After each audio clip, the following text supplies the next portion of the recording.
What if the secret to unlocking your next chapter isn't about doing more, but unplugging from the digital noise? Let's talk about how logging off may be your best move. Stay tuned. Welcome to the Reinvention Lab, where ambitious women transform loss into legacy.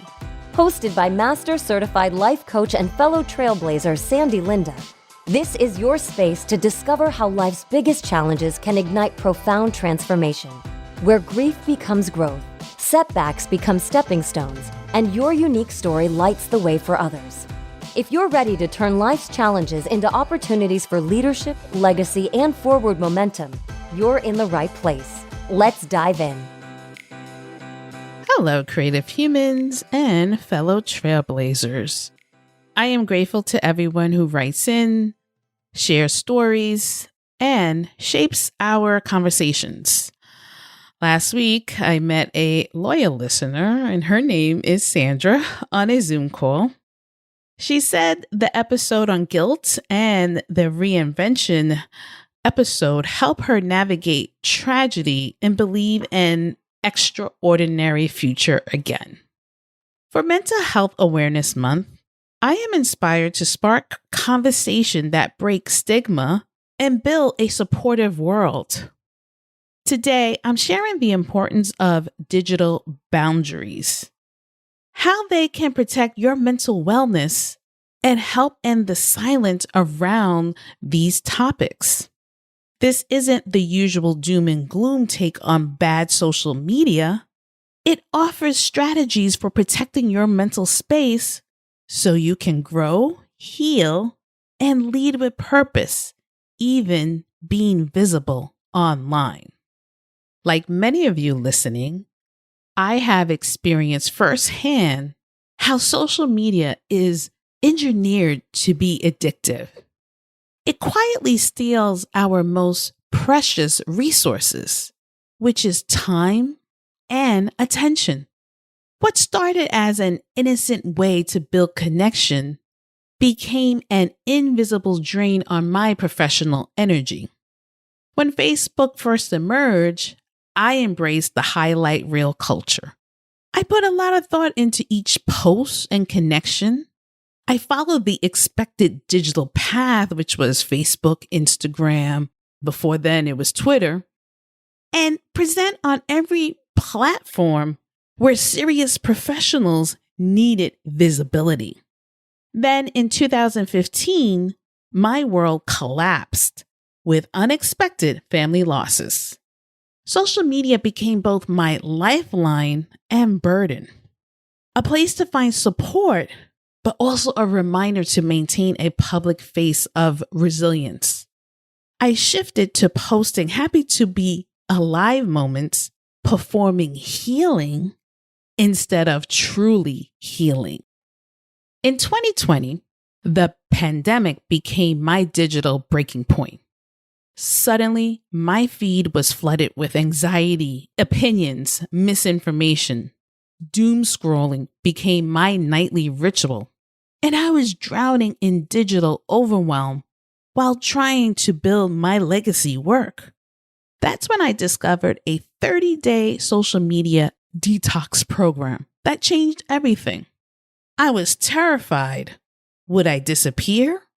Or could a break help me reclaim my mind and vision? Today, let's unpack what the journey taught me in setting digital boundaries. It's a powerful toolkit for ambitious women rebuilding after loss. These boundaries protect healing and fuel your purpose. This episode isn't about removing yourself from the online world. It's about mindful online presence on your terms without losing your well-being or dreams. This isn't about being comfortable online. Our digital habits shape our ability to think deeply, create, and lead. Small interruptions like notifications, messages, the endless scroll add up, leaving less brain space for meaningful work. When we're processing grief or major life transitions, our mental resources are already stretched thin. For women rebuilding after loss, the challenge is twofold for you guys. You're called to be visible, authentic, a leader, and yet expected to be on 24/7 curating your work, healing, and complete self. If you're trying to transform loss into legacy, the digital pull can be harmful. Stealing quiet moments for reflection and real change, it causes a cultivate public persona. Let's get into some of the invisible mental load of digital presence. These are problems. Let's be honest. Being visible online can feel like a full-time job. There's that pressure to post, reply, and keep up with everyone else's updates. For ambitious women, especially those who are rebuilding, it can feel you're never truly off. Another problem is the expectation for 24/7 availability and immediate responses. Today's always-on culture means work never ends. Your phone pings at dinner, bedtime, and weekends. Research shows this constant digital pressure spikes stress hormones, messes with sleep, and leaves you on the edge. This boundary destruction is a significant challenge for women balancing multiple roles and responsibility. And here's the kicker. Women leaders are judged more harshly if they don't reply instantly. Silence are not forgiven like they are for male counterparts. The digital double standards force women to sacrifice downtime, rest, and the space to grieve or grow. This expectation is damaging for women rebuilding after loss, whether personal or professional. The grief process requires mental space and emotional bandwidth that constant digital demands can steal away. Many women feel forced to choose between healing and maintaining professional momentum. And one last problem I want to talk about: how algorithm-driven platforms create anxiety and comparison traps. Social media isn't neutral. The algorithms show us the shiniest moments of other people's lives. Comparing your private struggles with everyone else's public successes during tough times is a recipe for a toxic downward spiral. If you take a break, the platform punishes you by decreasing your reach, making your voice matter less when you need support. For women battling imposter syndrome, affecting over 75% of female leaders, these measurements can trigger anxiety about professional standing, creating a visible tax on your mental health. Now, with loss, whether personal or professional, creates unique digital boundary challenge for women that are rarely acknowledged in professional contexts. So when it comes to the professional side, the digital world moves at a relentless pace that doesn't accommodate healing timelines. Online, you're asked to keep performing. Too much vulnerability and people judge. Not enough and you're called a fake. Stepping back to heal means returning to a faded influence just when you need your community the most. Grief experts emphasize there's no right recovery schedule, but social and professional platforms demand continuous engagement that can force women to choose between proper healing and maintaining visibility. The algorithm bias against inconsistency is what psychologists call digital grief burden. Managing your public persona alongside personal loss carries a hidden weight. This is another emotional labor for managing digital presences. Before I continue, please leave a rating or comment on your podcast app. If you are enjoying this episode or any other episode, please rate and leave a review. Your feedback helps other women, creatives, and leaders find these insights. And I love hearing how these ideas resonate with you. Every 5-star rating brings this message to someone who needs it. Now, let's explore some practical steps you can take to establish healthy boundaries as a courageous leader. To conserve your mental energy, use these strategies for delegating digital work. First strategy is called Content Creation Framework. The first approach is draining the shallows. What? Draining the shallows. Cutting back on low-value activities that sap your energy. I learned this from a book, which I will leave in the show notes. Here's how to apply the framework online. Create your best content once, then delegate distribution. Focus on your zone of genius and let someone you trust handle cross-posting and scheduling. Set simple rules and themes for sharing. This keeps your message consistent, and you don't have to reapprove every detail. By treating social content as shallow work that's easily systematized, you protect your creative fire for what matters most. Strategy 2.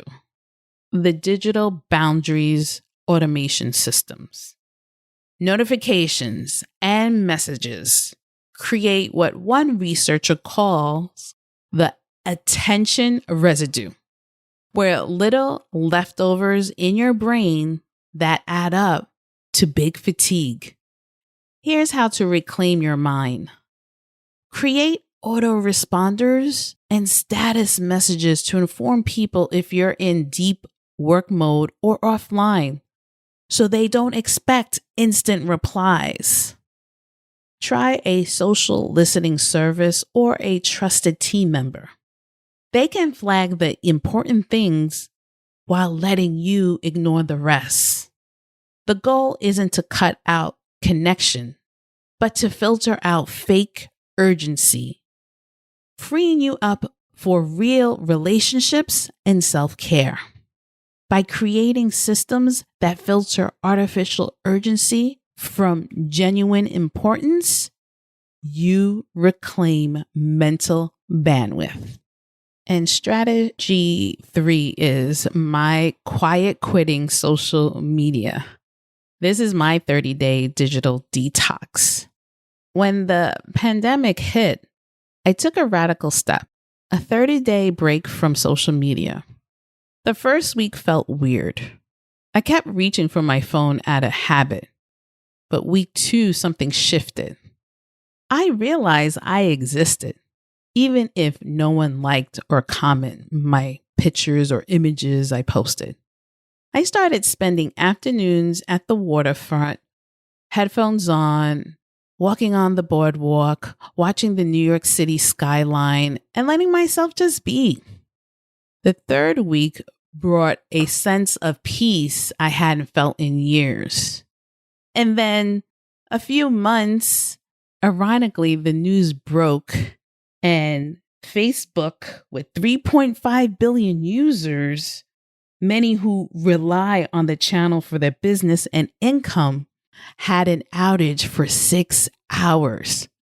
People panicked, but I felt free. It hit me that so many of us are connected to our notifications than to ourselves. So I deactivated my Facebook and Twitter account. Would anyone care? The truth is, my real friends and loved ones found other ways to reach me. And I found the space and the courage to imagine what legacy I wanted to build next. So here's what I want you to remember. Digital boundaries aren't selfish. They are necessary for healing, growth, and doing your best work. Delegate and automate whenever you can. Save your energy for what only you can do.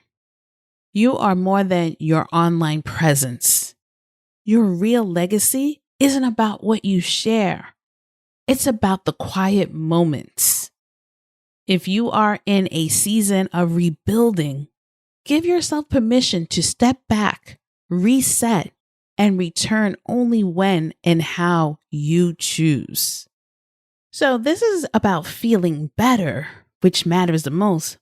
But this is about recognizing that your relationship with digital spaces fundamentally shapes your capacity to create meaningful work and lasting legacies. The stakes couldn't be higher. If this episode helped you, let us know. Send in your story or a question for a future show. Subscribe, leave a review, and share with a friend who needs this reminder. Now, reinvention isn't just about big career pivots. It's about transforming everyday conversations. Keep building your legacy and continue to set those digital boundaries. One step at a time. Thank you so much for listening and have a beautiful, wonderful week, everyone. Bye. Thanks for joining us on the Reinvention Lab. If today's episode inspired you, don't forget to follow and share it with someone who's ready to turn their challenges into opportunities. Want to take your journey to the next level? Visit sandylinda.com/program and apply for coaching today.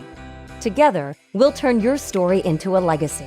Until next time, keep moving forward with purpose, passion, and power.